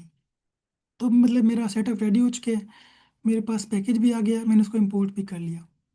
नेक्स्ट हमने कहा था कि कुछ चीज़ों पे ना वो ऑलरेडी ट्रेंड है, तो हमारे पास डेटा सेट है कोको डेटा सेट ना, तो हम इसको थोड़ा सा देख लेते हैं क्योंकि इस पे वो ऑलरेडी ट्रेन हो चुके हैं। इसके अंदर तकरीबन सर 80 यहाँ प्लस। पे, सर आपने वहाँ पे योलो का मॉडल डिसाइड नहीं किया है। सर वो हम वो हम नीचे नहीं कर करेंगे देंगे, वर्जन। वो सर भी तुमने ओवरऑल बता दिया ना कि भाई ये वाला चाहिए, फिर नीचे मैं बता हम्म। दूंगा कि भाई ये मॉडल चाहिए मुझे। ओके। जी सर। तो हम थोड़ा सा देख रहे थे डाटा सेट के बारे में ना कि किसके ऊपर पहले से प्री ट्रेंड है। तो हमारे पास ये डाटा सेट है, इसमें 80 प्लस क्लासेज हैं। इनके इसके अंदर के पास भी कि जैसे कार है, ट्रक हो गया, कोई पर्सन है, डॉग कैट, मतलब ये सब चीज़ों के ऊपर पहले से ट्रेन है। अगर इसकी डिस्क्रिप्शन देखें तो तकरीबन ये लिखा हुआ है कि भाई 2 लाख इमेजेस थी जिसके ऊपर वो ट्रेन हुआ है, उसको मतलब 80 कैटेगरी के अंदर थी। तो ये डेटा सेट का डिस्क्रिप्शन दिया हुआ है, अगर आपको मजीद देखना चाहें कि भाई कितनी एनोटेट की उसने, तो वो भी देख सकते हैं। तो हम इसको थोड़ा सा लाइट लेके चलते हैं, बस ये ओवरव्यू था कि भाई डेटा सेट है क्या, इसके अंदर कितनी क्लासेस हैं, कौन कौन सी तरह की क्लासेस हैं, तो हम इन क्लासेस को इजीली काम कर सकते हैं। तो नेक्स्ट अपना पहला अपना कोई कर लेते हैं। अब जैसे हमारे पास ना अभी आगे काम किस तरह करते हैं, सबसे पहले हमने योलो लिया, उसके अंदर हमने मॉडल बताते हैं कि भाई ये मॉडल चाहिए, फिर हम उसको लोड करके ना उसको यूज़ कर लेंगे। तो मैंने यहाँ लिखा मॉडल YOLO 11 n.pt, यानी कि मुझे ये वाला वर्जन चाहिए YOLO 11 वाला। उसके अंदर भी मैंने लिखा n, यानी कि जो सबसे छोटा वर्जन है ना मुझे वो चाहिए। फिर इसको मैं रन कर लूँगा तो उसने बता दिया कि डाउनलोड कर दिया। अब नेक्स्ट आता है कि भाई इसको ना मैं चीज़ दूंगा कि मतलब किस पे वो काम करे। मैं कोई ना पिक्चर डाल लेता हूँ अपनी, जैसे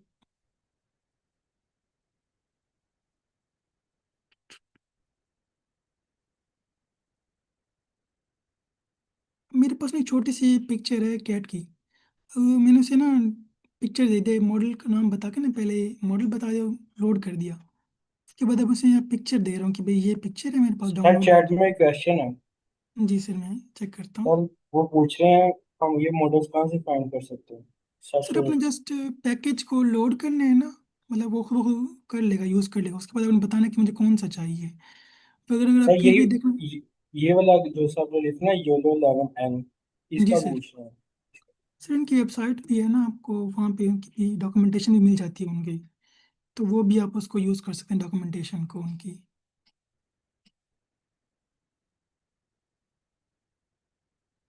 जैसे हमारे पास डॉक्यूमेंटेशन आ गया, यहाँ पे हम देख सकते हैं कि भाई अभी कि रिसेंटली क्या अपडेट्स आई हैं, क्या क्या चीज़ें हैं, किस तरह यूज़ कर सकते हैं। इसको अकाउंट क्रिएट करके ना इसको यूज़ कर सकते हैं इजीली। तो अभी हम उसको ज़रा देख लेते हैं ताकि वो एक दफ़ा चीज़ें प्रोसेस हो जाए हमारी। ठीक। अच्छा तो फिर अभी ना हम यहाँ पे मैंने पिक्चर बता दी कि मेरे पास ये पिक्चर है, उसको अब मैं ना शो कर देता हूँ। सो उसने लोड कर लिया पिक्चर को, मैंने लिखा रिजल्ट शो, यानी कि वो उस पिक्चर का रिजल्ट बताओ क्या रिजल्ट है। तो यहाँ से लोड के भी देखें, मतलब उसने बता दिया कि भाई ये जो पिक्चर थी ना उसके अंदर ये आपके पास ऑब्जेक्ट था कैट का, और वो 88% श्योर है। यानी कि आपको उसने बॉक्स बना दिया कि भाई यहाँ पे पड़ा हुआ है, ये चीज़ पड़ी हुई है, कितने परसेंट श्योर है, 88% श्योर है। यानी कि आपने जस्ट 3 to 4 लाइन लिखी, मतलब पहले अपने मॉडल इंपोर्ट की, वो लाइब्रेरी लोड की, उसमें से मॉडल बताइए ये मॉडल चाहिए, उसको फिर हमने कॉल करके ना उसे अपने बता दिया कि मेरे पास ये सोर्स है, यानी कि इमेजेस है, उसको तुम बताओ क्या चीज़ है। तो वो उसने बता दी मेरे पास ये चीज़ इतने परसेंट श्योर है। तो यहाँ तक कोई क्वेश्चन है तो पूछ सकते हैं। बिल्कुल सच में ये भी है कि क्योंकि हम कोलैब यूज़ करें तो इसलिए भी थोड़ा फास्ट है ये। अच्छा तो अगर मेरे पास ना एक सर और एग्जांपल भी देख लेते हैं यहाँ पे ना, अभी तो मैंने कैट की दी है, अब मैं एक और एग्जांपल है बाइक की ले समझे वो ले लेता हूँ। अगर मेरे पास ये इमेजेस है, अब इसके अंदर ना हमारे पास सिंगल ऑब्जेक्ट था यहाँ पे, अभी देखिएगा मैं इसको ना मल्टीपल वाली दे रहा हूँ, तो मेरे पास पिक्चर यहाँ पे आ गई है। मैं इसे ना क्लिक करता हूँ, मॉडल को देखना इमेजेस, अब ये देखें, तो उसने वो बता दिया कि भाई ये जो ऑब्जेक्ट हैं कहाँ कहाँ पड़े हुए हैं और किस किस तरह से हैं। तो यानी कि वो इतना एक ही सेकंड के अंदर उसने सारा कुछ बता दिया। तो ये एक उसकी एग्जाम्पल आ गई कि हम इमेजेस को किस तरह काम कर सकते हैं। बिल्कुल सर, मल्टीपल इमेजेस भी काम कर सकते हैं, वो हम आगे देख लेते हैं। अभी तो हम जस्ट ये देख रहे थे कि हम पहले बेस बना रहे थे, हमने बेस बना ली, हमने उसको थ्योरी समझ ली, फिर हमने इंपोर्ट कर लिया, अब उसको हम स्टेप बाय स्टेप देख रहे हैं। तो अभी हमने इसको देखा कि भाई सिंगल पे किस तरह काम कर रहे हैं।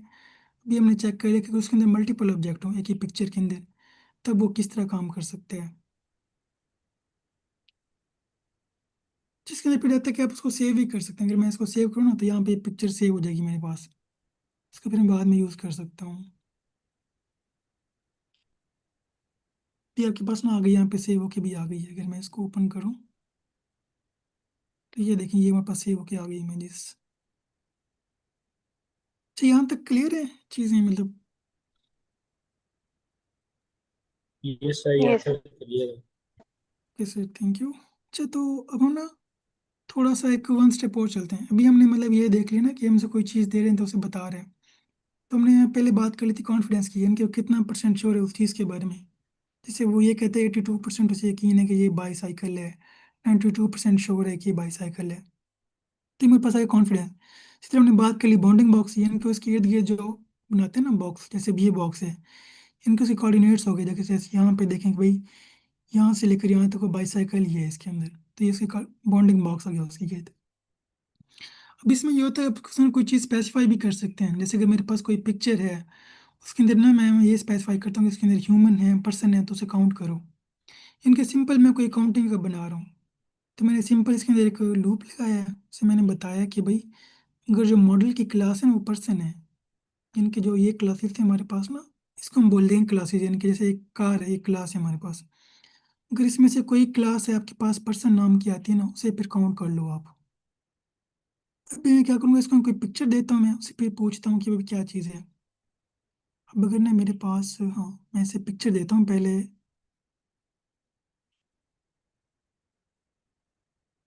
मेरे पास ना एक छोटी सी पिक्चर है, कुछ बच्चे ना मुस्कुरा रहे हैं, तो मैं इसकी पिक्चर लेके ना इसे देता हूँ कि भाई क्या ये काउंट करता है नहीं करता। मैंने इसको रन किया,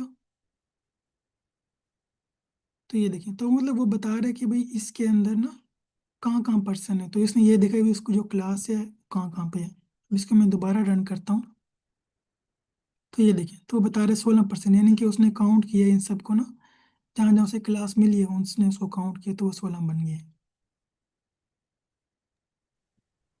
तो यहाँ सर तक। सर जी यहाँ सर। पे जो आप, मैं यहाँ पे देखा हूँ रिजल्ट 3, आपने फिर आगे इंडेक्स यूज किया 0 जी कोड सर। में। सर जी ये इसका क्या मतलब है? तो ये सर, आपने ऊपर इनकी भी काफी दफा यूज किया है इंडेक्स, ये इंडेक्सिंग है। बिल्कुल। इस इंडेक्सिंग में मतलब उसे जैसे कहते हैं ना कि सिर्फ एक ही क्लास है, स्पेसिफिक क्लास है, क्योंकि इसके अंदर और कुछ भी नहीं है, सिर्फ पर्सन ही हैं, तो इसलिए मैं उसे बता रहा हूँ 0। अगर ज़्यादा होते तो मैं फिर चेंज कर सकता था। यानी कि तो जितने नंबर ऑफ ऑब्जेक्ट होंगे हमारे, हम उस तरह से इसमें एंटर करें। बिल्कुल कह सकते हैं सर, इसको इस तरह भी आप कह सकते हैं। चल, तो अच्छा, हमने सिर्फ सिंपल देखा था इमेजेस के बारे में। अब अगर मैं आपसे पूछूं कि वीडियोस का, तो कोई बताएगा कि इसमें क्या डिफरेंस होता है, इमेजेस के अंदर और वीडियोस के अंदर क्या फ़र्क होगा?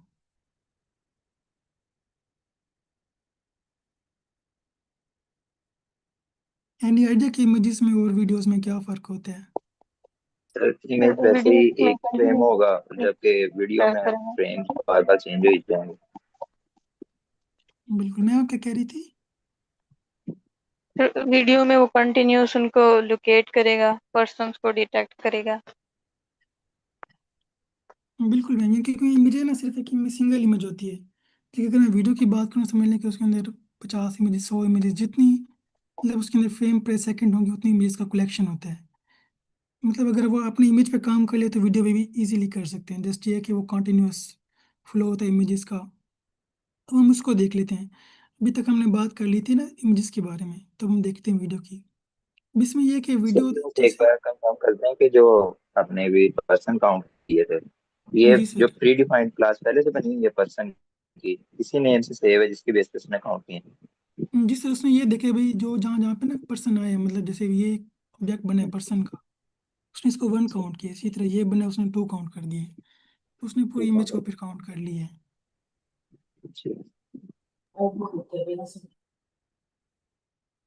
अच्छा, अगर मैं देख रहे थे कि वीडियो के बारे में, इसमें ये होता है कि जैसे हमने उसे वीडियो दी ना, तो उसको मतलब फ्रेम्स में डिवाइड करेगा, जिस इमेज के अंदर डिवाइड करेगा, हर एक की इमेज के ऊपर ना वो मतलब अप्लाई करेगा, काम करेगा, आखिर में कंबाइन करके रिजल्ट दे देगा।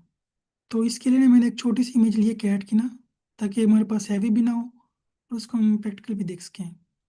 तो मेरे पास ना एक छोटी सी वीडियो पड़ी है, पहले मैं ये प्ले कर देता हूँ आपके लिए ना। ये हमारे पास एक वीडियो है।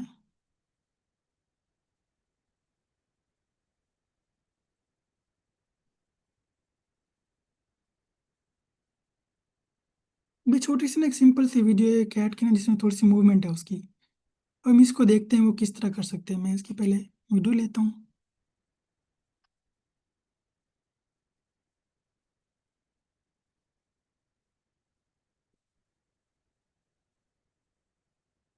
तो ये ना थोड़ा सा टाइम लगा रहा है, क्योंकि ना ये उसके अपलोड हो रही है। तो जब तक होती है मैं थोड़ा सा ना, हाँ यहाँ पे ये कर लेते हैं, कोड थोड़ा सा देखते हैं।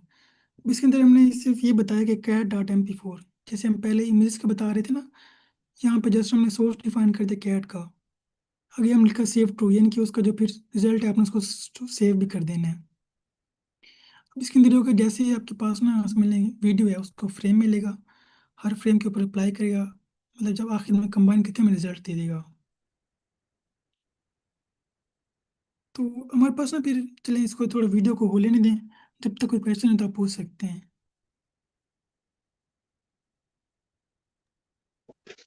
सर, ये कंप्यूटर विजन के जो प्रोजेक्ट्स हैं, इन्हें लैब पर करना ज़्यादा बेहतर है या विजुअल स्टूडियो कोड पर? मैम अगर आपके पास मतलब इंटरनेट भी अच्छा है और लैपटॉप भी अच्छा है तो इस पर कर सकते हैं, वरना अगर अपना फास्ट काम करना है तो फिर कोलैब बेस्ट है, क्योंकि ये आपको कई GB का डाटा भी ना कुछ सेकंड्स में डाउनलोड कर देता है आपको पास। तो ये मतलब उसकी फिर बेनिफिट्स आ जाते हैं। Okay sir. तो मेरे पास 12,000 इमेजेस थी हैंड की। मैं जी। CNN पर से ट्रेन कर रही हूँ। तो मतलब वो विजुअल स्टूडियो पे कोई 2-3 घंटे लेता है उसको ट्रेन करने में। अगर आप क्या कहते हैं ना कोलैब कर लें या फिर कैगल यूज़ कर लेना, तो उस पर फिर आपको एक्सक्यूज मी तकरीबन सर, 10-12 मिनट में हो मेरा एक जाएगा वहाँ क्वेश्चन पे। था। जी सर। सर मेरे पास ना एक प्रॉब्लम है। मैंने ना आपको सीएन का पता है? सीएन का वीडियो रिकॉर्डिंग होती है, जी सर। जी सर। वॉलनट रिकॉर्डिंग होती है। मुझे ना उसका डाटा ट्रेन करना है, ऐसा ना कि ना मॉडल ट्रेन करना है कि ना यूनिक उसकी डिजाइन जनरेट हो जो फैक्ट्री का इस्तेमाल हो। उसके लिए आप ना आप सर्च कर सकते हैं मुझे। सर मैं आपको ना बताता हूँ, थोड़ा सा ये देख लें, मेरा भी माइंड उस तरफ जा नहीं रहा, मैं बताता हूँ फिर आपको। ठीक है सर, तो फिर अच्छा, आप ये ना मैंने इसका आंसर दे दीजिएगा, मैं फिर रिकॉर्डिंग देख लूंगा बाद में इसकी। मैंने जरा जी किसी सर। काम से बाहर जाना है अभी। ओके सर, कोई इशू नहीं। अच्छा, अब यहाँ पे ना आप ये देखिए, हमसे इमेज दी थी ना, मतलब एक वीडियो दी थी। सर सर जी सर। ये बार में को लिखा हुआ है। ठीक है, मानी क्या कि आपने कमेंट डाला हुआ है, चेंज दिस, इसका क्या जी मतलब है? सर।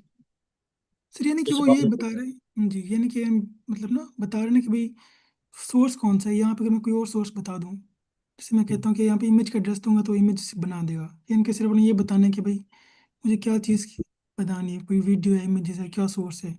तो उसको फिर आपको ना मॉडल अप्लाई कर देगा उसके ऊपर। ठीक है सर। अच्छा, अभी ना हमारे पास ये प्रोसेस करे, देखें सिंपल सी 8 सेकंड की वीडियो थी, तो उसने उसकी 325 फ्रेम्स निकाली। अब वो हर फ्रेम को ना देख रहा है, फिर आखिर में हमें रिजल्ट देगा। अभी ये थोड़ा सा, ये तकरीबन हो गई हैं, 300 होने वाली हैं। तो जैसे ही हमारे पास एंड होती है, फिर हम उसका रिजल्ट चेक कर लेते हैं कि उसने उसको किस तरह प्रोसेस किया है। इसलिए हम पहले देख रहे थे फ्रेम्स क्या होती हैं, उनका क्या कंसेप्ट होता है। अभी तकरीबन ये उसने 325 होने वाले इमेजेस।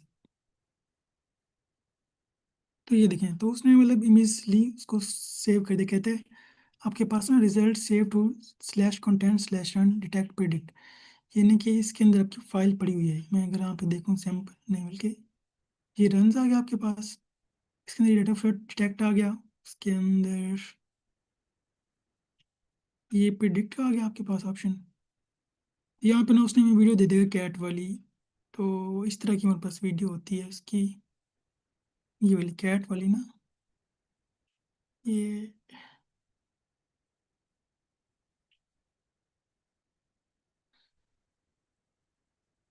ये इस तरह की, यानी कि वो बता रहे कि कितना परसेंट ना श्योर है, अगर देखेंगे तो 93% वो इस चीज़ के बारे में श्योर है। तो उसने इसी छोटी सी वीडियो को ना 325 फ्रेम्स लिए, उसको प्रोसेस करके ना वो हमें बता दिया। तो इसी तरह ना मतलब वो वीडियो पे काम कर रहा होता है। अच्छा, इसके तो यहाँ हम अपना स्पेसिफाई भी कर सकते हैं, अगर मैं क्लास 0 लिखता हूँ तो जो इस मॉडल की ना क्लास 0 होगी ना, से पर्सन है वो उसको डिटेक्ट कर रहा होगा हमारे पास। इसी तरह हमारे पास ये सेम कंसेप्ट रहता है, अगर मैं अपने क्या कहते हैं कैमरा को एक्सेस करता हूँ ना, ये तो मेरे पास प्री बिल्ड किए गए थे, प्री डाउनलोड वीडियो थी, ऑलरेडी सेव थी, उसको मैंने यूज़ किया है। अगर मैं लाइव अपने कैमरा का यूज़ करना चाहता हूँ तो वो भी सेम इसी तरह प्रोसेस होगा। इसके अंदर ना हम ये कर सकते हैं कि अपना सोर्स चेंज कर सकते हैं, मतलब कोई इमेज दे सकते हैं, कोई वीडियो है, कोई आपके पास फोल्डर है, सीसीटीवी कैमरे का कोई लिंक है, या आपके लैपटॉप का कैमरा है, तो वो इन सब चीज़ों को ना आप बता सकते हैं। जस्ट सोर्स के अंदर इसको डिफाइन करेंगे तो बता देगा। जैसे यहाँ पे ना मैं इसका कोड रन करता हूँ अभी ना, हम एक काम करते हैं, बिल्कुल मेरे पास ना एक फाइल है लाइव कैम की ना, अब इसमें सेम वही प्रोसेस है जो हमने पहले किए थे। हम ये देखना चाह रहे हैं कि वो हमारे कैमरा को किस तरह एक्सेस कर रहे हैं। इसमें ये हमने इंपोर्ट कर लिया, यहाँ से मॉडल लोड किया। अब यहाँ से ना हम वेब कैम यूज़ कर रहे हैं अपना ना CV2 डॉट वीडियो कैप्चर से। तो जो मेरे लैपटॉप का कैमरा है वो उसको ले रहा है। यहाँ पे ना हमारे पास ये इसका मेन कोड है, तो उस फ्रेम को रीड करके ना उसने मॉडल को देना है, कि हर जो फ्रेम है वो मॉडल को देगा, मॉडल फिर उसका रिजल्ट बताएगा हमें। अगर हम इसको रन करते हैं,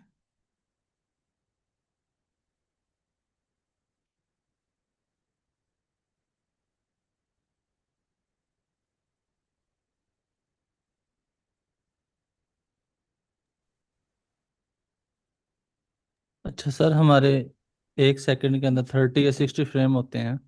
जी सर। तो अब मोस्ट ऑफ द टाइम तो फ्रेम्स आइडेंटिकल होते हैं ना, वो रिपीट हो रहे होते हैं, थोड़ा सा डिफरेंस आता है। तो अब जी ये जो ऑप्टिमाइजेशन है कि अब 30 के ऊपर चलेगा तो बहुत ज़्यादा लोड है ना वो। तो ये जो ऑप्टिमाइजेशन है, क्या योलो इटसेल्फ करता है अपने अंदर? सर बस ये कि वो प्रोसेस तो इमेज को देख रहा होता है, मतलब तो वो कहते हैं इसको 30 तो वन बाई 30 वन देखेगा, चेक करते हैं, हालांकि ये है कि उसमें से ये भी जी पॉसिबिलिटी है उसमें से सिर्फ 2 फ्रेम भी देख लिए जाएं तो वो वही चीज़ बयान कर रहे होंगे। पर वो तो हमें लगता है ना, मशीन के लिए तो नंबर्स हैं, वो हो सकता है कोई अगर थोड़ी सी मूवमेंट है तो उसके नंबर तो चेंज हो जाएंगे, उसके लिए फिर एक डिफरेंट फ्रेम बन जाएगी। जैसे कैट की थी ना, यहाँ पे हल्की सी मूवमेंट थी तो उसके लिए वो डिफरेंट फ्रेम्स थे जिसको उसने प्रोसेस करना था। मतलब एज ए ह्यूमन आपको भी लगता है कि भाई ये बिल्कुल चीज़ें स्टिल हैं, इधर यहाँ कंप्यूटर के हल्की अंदर सी इनकोडिंग इनकोडिंग यूज होती है। मतलब वो ये एनालाइज करता है कि जो नेक्स्ट फ्रेम है ये प्रीवियस फ्रेम से कितना की डिफरेंस है इसके अंदर। तो फिर उसका फिर वो थोड़ा एडवांस में हो जाएगा, उसका फिर अभी आइडिया नहीं है। इसमें भी होता होगा ना, वरना तो वो अगर अंधाधुंध प्रोसेसिंग करेगा तो वो डेंजरस चीज़ है ना। यकीनन ऑप्टिमाइजेशन होती होगी, वो एफिशिएंटली करता होगा। जिस रो फीचर्स को चेक करना पड़ेगा। यहाँ तक किसी को और क्वेश्चन है तो पूछ सकते हैं। सर एक छोटी सी एक चीज, इसी तरीके ना वीडियो के अंदर हमारे पास इनकोडिंग होती है H264 के नाम से। ये एक एग्जांपल दे रहा हूँ मैं। H G two sir. Sixty four ये MP4 के अंदर शायद लगी हुई होती है ये। तो ये इनकोडिंग इसीलिए लगी हुई होती है कि वो फ्रेम्स को मैनेज किया जा सके, कि इंस्टेड ऑफ फ्रेम पूरे के पूरे कॉपी करने की बजाय सिर्फ वो डाटा आगे वाले फ्रेम में रखा जाता है जो चेंज है। तो इस तरह की चीज़ें एग्जिस्ट करती हैं, तो यकीनन इधर भी होगा। बिल्कुल सर, वो तो होगा, जी। मतलब ये मुझसे तरफ जा नहीं रहा ना इसलिए। अच्छा सर, मैं इसमें ऐड कर दूँ कुछ? जी सर ज़रूर। मेनली जो योलो होता है ना हमारे पास, एक तो हमें पता है कि ऑब्जेक्ट डिटेक्शन हो रहता है, देन इसकी जो आउटपुट आती है ना हमारे पास, वो क्लासेस की बेस के ऊपर आती है कि क्लासेस की जो प्रोबेबिलिटीज है वो कैसे हमने उसको शो करना है। अगर उसका जो कॉन्फिडेंस इंटरवल आ रहा है तो वो पीछे से अपनी क्लास को देखेगा, मॉडल अंडरस्टैंड करेगा कि मुझे इस वाली आउटपुट को अब फर्स्ट पे लेके आना है। ठीक है, ऐसा नहीं हो सकता कि वो अगेन एंड अगेन एक ही जो ऑब्जेक्ट है वो उसको लेके आएगा on the base of the confidence interval. और जो क्लास प्रोबेबिलिटीज होती हैं उसकी बेस के ऊपर वो हमारे पास जो कोऑर्डिनेट्स हैं उनको आइडेंटिफाई करते हैं। और देन उनकी जो बाउंडिंग बॉक्स है उसकी बेस के ऊपर आउटपुट आती है।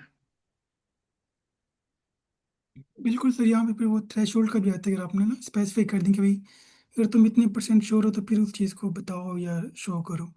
और तो यस ये एग्जैक्टली उसी बेस के ऊपर हमारे पास रिजल्ट आते हैं इंस्टेड ऑफ रेपिटेशन। जी सर, वो भी कंसेप्ट आ जाते हैं हमारे पास। तो यहाँ तक हमने मतलब ये देख लिया कि मिसो किस तरह काम करते हैं, वीडियो को किस तरह प्रोसेस कर रहे होते हैं।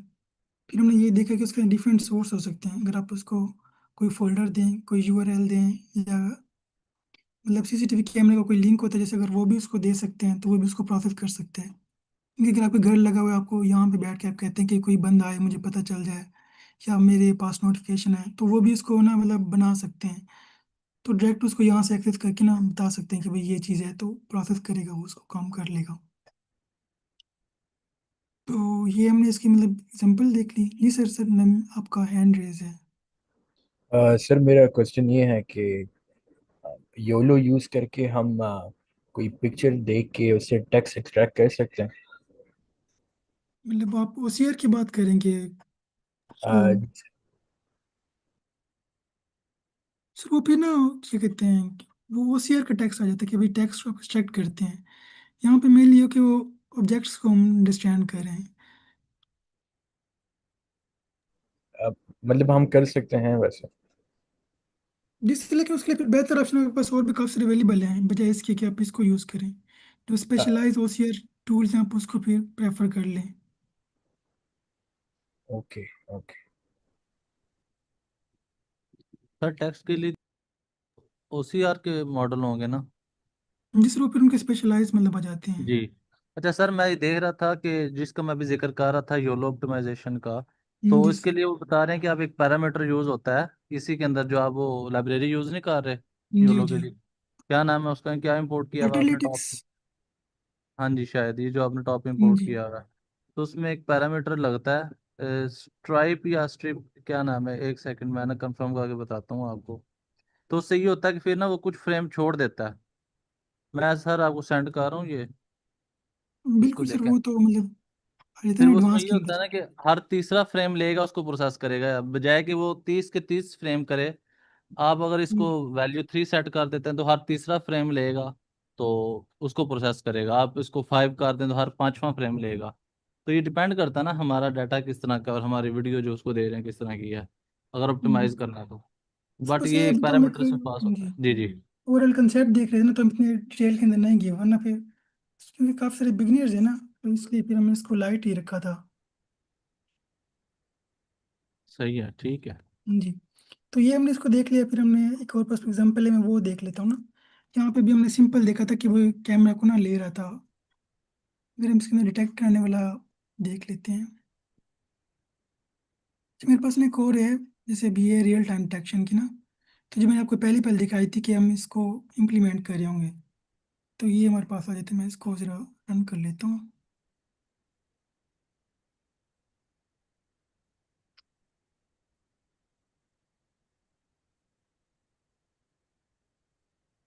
शायद क्योंकि मेरे लैपटॉप स्लो हुआ पड़े, तो इसलिए ना ये टाइम लगा रहा है, वरना ही हो जाते हैं उसी टाइम। जैसे ये देखे ना, इसके अंदर वो भी बता रहा है कि भाई ऑब्जेक्ट सेलफोन है, पीछे क्लॉक है मेरे पास, और कितने % कितने हैं FPS, यानी कि मैं सिंपल सी को यूज़ करते हुए ना वो किए। थोड़ा सा हम इसका कोड भी चेक कर लेते हैं। तो हमारे पास ना ये कमेंट्स में साथ साथ के कोड भी आ गया हमारे पास, कि भाई हमने मॉडल यूज़ किया जो हमने पहले यूज़ करे थे, सेम उसी तरह से चीज़ें हैं। बस थोड़ा सा ये है कि इसके अंदर मैंने टेक्स्ट भी बता दिया कि भाई कौन सी चीज़ है कहाँ पड़ी हुई है। उसके फिर CV2 के अंदर पुट टेक्स्ट है, आपको टेक्स्ट अलाउ करता है कि आप उसके ऊपर टेक्स्ट भी डाल सकते हैं। और आखिर में उसके स्टेट्स बता देगा, काउंटिंग करके ना बता रहे हैं। तो हमारे पास ये इसका कैपस्टोन प्रोजेक्ट था जो हमने इसको देखा है। तो इसके अंदर फिर एक हमारे पास एक लास्ट चीज़ जो मतलब मैंने ऐड की थी, वो ये होता है डिप्लॉयमेंट का।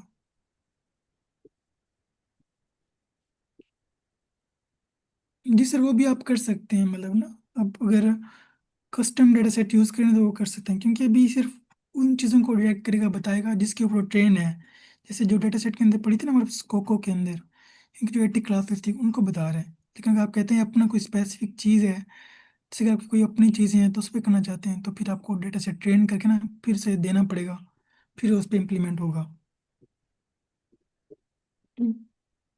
इसके अंदर हमने आखिरी ऑप्शन देखते हैं डिप्लॉयमेंट का है कि भाई अगर हमने यहाँ तक तो देख लिया कि हमने बना दिया, अब इसका टेक्स्ट क्या कर सकते हैं। अब इसमें नेक्स्ट ये होता है, जैसे हमारे पास स्टैंड अलोन एप्लीकेशन है, यानी कि आप इसको एक्जी फाइल बना के एप्लीकेशन यूज़ कर सकते हैं, या इसको जीयूआई दे दें प्यारा सा, यानी कि जैसे हमारे पास टिकेंडर की लाइब्रेरी है पाइथन की, वो जीयूआई बनाता है आपके पास। जीयूआई बना सकते हैं या फिर आप वेब एप्लीकेशन बना सकते हैं ग्रेडियो को यूज़ करके, हगिंग फेस हो गया हमारे पास। इसी तरह स्ट्रीमलेट एप्लीकेशन है, अगर आप चाहें तो इसको मोबाइल ऐप के अंदर भी कन्वर्ट कर सकते हैं, यानी कि आपके पास वो मोबाइल का कैमरा लेगा, एपीआई होगी, आप उसको पास करके ना उसको भी यूज़ कर सकते हैं। इसी तरह अगर आपके पास आईओटी डिवाइस है, जैसे रास्पबेरी पाई है, आर्डिनो है, उसके अंदर भी आप इसको डिप्लॉय कर सकते हैं। इसी तरह अगर आपके पास सीसीटीवी कैमराज हैं कहीं पे, तो वो भी आप वहाँ पे भी लगा सकते हैं, यानी कि इसके मल्टीपल ऑप्शन है कि इसके अलावा नोटबुक या वीएस कोड के अंदर रहने के अलावा क्या क्या कर सकते हैं। मैंने ना यहाँ पे एक इस छोटी सी इम्प्लीमेंटेशन की हुई थी कि जीयूआई की ना, कि अगर हम इसको जीयूआई बनाएं तो वो किस तरह हो सकते हैं। इसके अंदर ना मैंने लिखा हुआ है, दो तीन लाइनें लिखी हुई थी कोड की। इसमें हेल्प करता है कि आप जीयूआई बना सकते हैं, ग्राफिकल यूजर इंटरफेस। जैसे अगर मैं इसको रन करूँ तो पूछता है कि भाई मैं रन करूँ, तो एक तरह से जैसे ये स्टार्ट के पे क्लिक करूँगा तो वो फाइल रन हो जाएगी। तो इसी तरह आप इसको डेस्कटॉप एप्लीकेशन बना के भी यूज़ कर सकते हैं, तो एक आपकी प्रॉपर डेस्कटॉप एप्लीकेशन बन जाएगी, बजाय कि आप वीएस कोड खोलें उसे चेक करें। सिंपल एक एप्लीकेशन बनाएं, उसको फिर आप किसी को भी दे सकते हैं कि भाई ये मेरी फाइल है, आप इसे इस्तेमाल करो या यूज़ करो, तो ये आपके पास ना ऑप्शन होते हैं। तो यहाँ तक कोई क्वेश्चन है तो पूछ सकते हैं।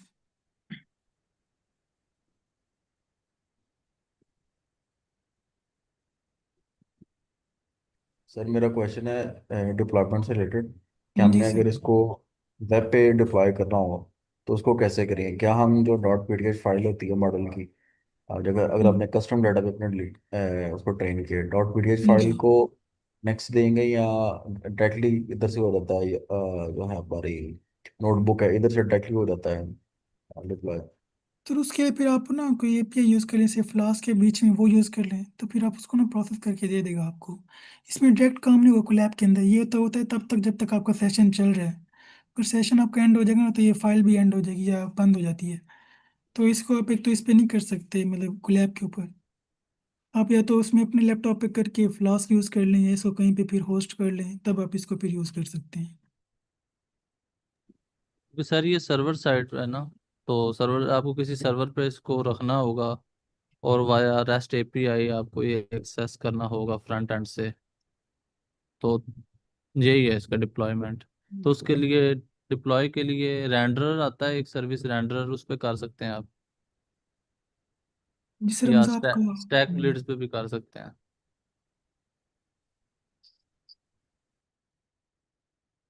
सर आपका हैंड रेज है।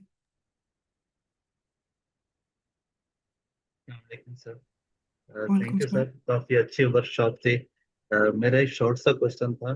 जी सर मतलब जरूर। इसको समझने के बाद मुझे जो है ना वो एक आइडिया आ रहा था कि अगर हम फॉर एग्जांपल हमें अगर अपना डाटा सेट देना है तो हमें कितनी इमेजेस चाहिए होंगे, मतलब मैं ये सोच रहा था जिस तरह मोबाइल ऐप बना सकते हैं इसमें। बिल्कुल। तो मोबाइल तो हमारे पास यूनिवर्सिटी में अब प्रोफेसर के पास होता है, लेकिन प्रोफेसर अक्सर जो है ना वो मतलब अटेंडेंस सिस्टम जो है उसमें प्रॉक्सी लगती है। तो अगर हम मतलब जिस टाइम कोई स्टूडेंट यूनिवर्सिटी में एनरोल होता है तो हम उसके ऑब्वियसली शुरू में पिक्चर्स लेते हैं जी। उसका जो है ना वो कार्ड वगैरह बनाने के लिए। तो उस टाइम हम अगर पिक्चर्स ले लें और वो पिक्चर्स हम इस तरह मॉडल को दें और मॉडल को जो है ना वो ट्रेन करें और फिर जो है ना वो सिर्फ मोबाइल से पिक्चर ली जाए, प्रोफेसर जो है वो पिक्चर ले और फिर जो है ना वो डिटेक्ट हो जाए कि इतने स्टूडेंट्स बैठे हुए हैं और ये स्टूडेंट है और उसकी अटेंडेंस मार्क हो जाए। तो मतलब इसके लिए हमें इनिशियल फेज में कितनी इमेज चाहिए होगी, मतलब पर स्टूडेंट हमें कितनी उसकी इमेजेस चाहिए? तो ये तो फिर जितना ज़्यादा इमेजेस होंगे उतना बेनिफिट होता है कि अगर आपके पास ना जितनी इमेजेस होंगी उसके अंदर मोस्टली, जैसे अगर हम देखते हैं ना कोई क्लास स्पेसिफाई कर देते हैं, उसकी मगर मिनिमम भी 1000 2000 3000 इमेजेस चाहिए होते हैं, लेकिन उसके अंदर फिर ये होता है कि आप स्पेसिफाई कर सकते हैं ना। जैसे मतलब एक बंदा है, उसके अंदर फिर होता है कि भाई मॉडल होते हैं कुछ जो स्पेसिफाई कर देते हैं ह्यूमन कौन सा ह्यूमन है, यानी कि आपने उसका फेस सेव कर लिया है, फिर वो हर फेस में से बजाय सिर्फ उस फेस को देखेगा कि भाई वो किस से मैच कर रहा है। तो उसके थोड़ा सा आपको डिफरेंट देखना पड़ेगा मॉडल जो उस फेस को मतलब पहचानते हैं। आपके पास फेस रिकग्निशन का सॉफ्टवेयर आपके पास यूज़ होगा, वो फिर आप उसके अंदर यूज़ कर सकते हैं। अच्छा, ये जो जोलो है ये फेस रिकग्निशन नहीं है, मतलब ये सिर्फ ऑब्जेक्ट डिटेक्शन है। मतलब इसे कह सकते हैं ये जनरल थ्रो जैसा हो जाता है ना, वो स्पेसिफिक जो आप चीज़ कह रहे हैं ना कि भाई एक स्पेसिफिक बंदा, जैसे मैं कहता हूँ कि फहद कहाँ पे है, तो उस फहद के लिए फिर आपको वो स्पेसिफिक चाहिए जो उसको आइडेंटिफाई करे कि भाई वाकई में ये फहद है। उसके लिए फिर आपको दूसरा यूज़ करना पड़ेगा। सही हो सर इसलिए आपको CNN का यूज़ करना पड़ेगा, convolutional neural network for image classification. तो उसमें आप जो जितनी भी इमेजेस होंगी उनके ऊपर आप ट्रेन करेंगे, और देन अगर मेल है फीमेल है तो उसको कैटेगराइज कर दिया जाएगा। ठीक। तो once model learns the images like कि मेरे पास मेल्स है फीमेल्स है, तो उस बेस के ऊपर आप अपनी जो है वो ट्रेनिंग कर सकते हैं। तो उसके लिए ये जियोलो का नहीं आप यूज़ करेंगे, क्योंकि ये रियल टाइम ट्रैकिंग के लिए हम यूज़ करते हैं, object detection. But when it comes to हमारे पास इमेजेस का डाटा, तो आप CNN की तरफ जा सकते सही हो गया sir, thank you. Thank you sir. अच्छा तो नहीं सर, वो आप सर कहते थे CCTV डिप्लॉयमेंट का, यानी सर उसके अंदर ये होता है कि आपके पास ना एक्सेस करने के लिए लिंक होता है CCTV का, तो वो उसको सोर्स के अंदर दे सकते हैं, तो वो फिर उसको यूज़ करते रहते हैं। इसी तरह हमारे पास कुछ एग्जांपल्स हैं, जैसे हम यूज़ कर सकते हैं, जैसे स्मार्ट पार्किंग सिस्टम है, ट्रैफिक मॉनिटरिंग है, क्लासरूम अटेंडेंस है, सेफ्टी मॉनिटरिंग, मतलब इसके अंदर हम इसको यूज़ कर सकते हैं। करेंसी डिटेक्टर है, मैंगो काउंटिंग हो गया, तो यहाँ पे ना उसको यूज़ कर सकते हैं। तो हमने एक तरह से ये देखे कि भाई जो हमारा मेन पर्पस था वो हमने ना कि लेकिन कि हमारा ये था कि हम उसको किस तरह एक्सपेंड कर सकते हैं, अपने पास ओवरव्यू ले सकते हैं। तो ये थोड़ा सा हमारे पास इसको ओवरव्यू था, या हमने ये देख लिया कि भाई इमेजेस पे किस तरह काम कर सकते हैं। वीडियो हो गई हमारे पास, वेबकैम का भी हमने चेक कर लिया। फिर अब ये ना कुछ कोड आ गया थोड़ा बहुत कि भाई लोड किस तरह कर सकते हैं, ये हमने मतलब देखा है उसके अंदर। ये कुछ आइडियाज़ हैं, अगर आप बिगनर हैं तो कौन कौन से बना सकते हैं, अगर आप इंटरमीडिएट पे हैं तो कौन सा हो सकता है। कुछ एडवांस के हमारे पास आइडियाज़ आ गए कि भाई ये भी कर सकते हैं आप। इसमें से तो कुछ के अंदर आपको कस्टम डेटा सेट बना के ना उसको फिर यूज़ करना पड़ेगा आपको। और आखिर में हमने ये कुछ टेक अवेज हैं कि जो हमने इस वर्कशॉप के अंदर देखे हैं। जैसे हमने पहले पहले देखा था कि AI ML डीप लर्निंग का रिलेशनशिप देखा हमने, कंप्यूटर विजन की बेसिक्स देख ली, डिटेक्शन क्या है, क्लासिफिकेशन क्या है, वो हमने उसको अंडरस्टैंड किया। योलो क्यों यूज़ कर रहे हैं, प्री ट्रेन मॉडल वो कौन सा है, किस तरह हम उसको बना सकते हैं एप्लीकेशंस को। और ये आखिर में कुछ छोटा सा रोड मैप है कि बस बेसिक्स अगर पाइथन की, तो ओपन सी भी यूज़ कर सकते हैं, फिर डीप लर्निंग आ गया, मतलब ये थोड़ा सा एडवांस में आ जाता है। अगर आपने इसको मज़ीद देखना है तो आपके पास रिसोर्स कौन से हैं। अल्टरनेटिक्स की ऑफिशियल वेबसाइट है जहाँ पे डॉक्यूमेंटेशन वगैरह पड़ी हो सकती है आपके पास। ओपन सीवी की डॉक्यूमेंटेशन है। इसी तरह के गल कपड़े सेट मिल जाते हैं आपको, हर तरह के वहाँ पे डेटा सेट्स होंगे। इसी तरह रोबोफ्लो एक और साइट है, वहाँ पे ऊपर आपको ना हर तरह के मतलब मिल जाते हैं डेटा सेट। अगर आपको कोई चाहिए वहाँ पे सर्च करके ना देख सकते हैं कि मेरे पास अवेलेबल है या नहीं है। तो अगर आप डेटा सेट्स के लिए ये साइट्स यूज़ कर सकते हैं, और वैसे डॉक्यूमेंटेशन के लिए ये मतलब देख सकते हैं। और आखिर में आप सबका थैंक यू कि आपने टाइम दिया और इस चीज़ों को देखा। अगर आप कनेक्ट करना चाहें तो मेरा ये लिंक्डइन भी है, गिटहब भी है, और ईमेल भी है, तो आप मुझसे इजीली कनेक्ट कर सकते हैं। Thank you so much.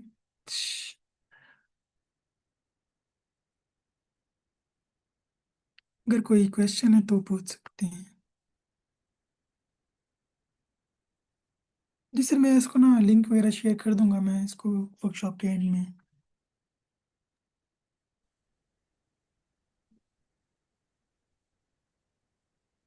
और आप लिंक्डइन के ऊपर रिव्यू भी दे सकते हैं अगर आप कोई चीज़ बनाते हैं, या अगर आपको इससे कोई फ़ायदा हुए तो वो भी शेयर कर सकते हैं।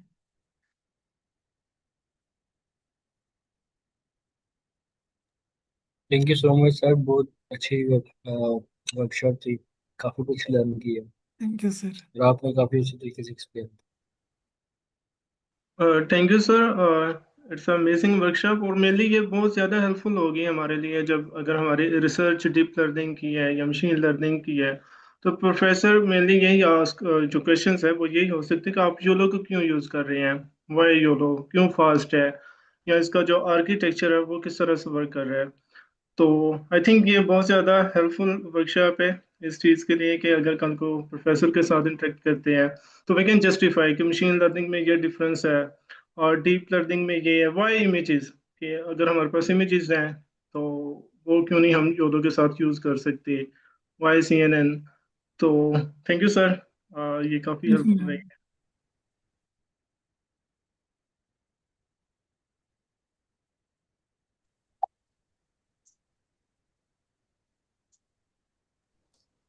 सर अगर हम डिप्लॉयमेंट थोड़ा पढ़ना चाहें कि डिप्लॉयमेंट कैसे करेंगे मोबाइल जी या सर। वेब पे, तो कोई सोर्सेज हैं आपके पास जहाँ से हम पढ़ सकते हैं? सर सोर्सेज मैं मतलब देखना पड़ेगा, क्योंकि मैंने बस ओवरव्यू देखा था इनका कि भाई ये इसका फिर प्रॉपर आर्टिकल देखना पड़ेगा कि भाई इसको किस तरह इम्प्लीमेंट कर सकते हैं। जैसे अगर हमने यहाँ पे ये किया ना कि जैसे मेरे पास ये थी, ये तो मैंने मतलब GUI बना दिया उसका, इसको मैं एक्जी फाइल बना के सेव कर सकता हूँ। इसी तरह मुझे फिर वो करना पड़ेगा, अगर मैं ग्रेडियो यूज़ करता हूँ या स्ट्रीमलेट यूज़ करता हूँ उसको फिर मैं यूज़ कर सकता हूँ। तो फिर हम एक डिफरेंट वर्कशॉप रख सकते हैं कि भाई वो उसको डिप्लॉयमेंट हो गया, या फिर अगर हम बात कहते हैं ना कस्टम डेटा सेट वाली, वो फिर हम उसके अंदर भी लेके चल सकते हैं। ये मैं आखिर में इसके अंदर कुछ लिंक्स ऐड कर दूंगा जब शेयर करूँगा ना फाइल, कि डिप्लॉयमेंट के लिए कुछ यूज़फुल लिंक्स वगैरह।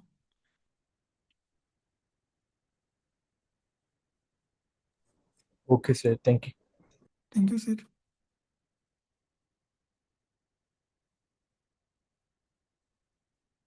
सर फिर अगर आप इसको एंड करना चाहें तो मतलब कर सकते हैं, मेरी तरफ से मतलब इट हो चुकी है।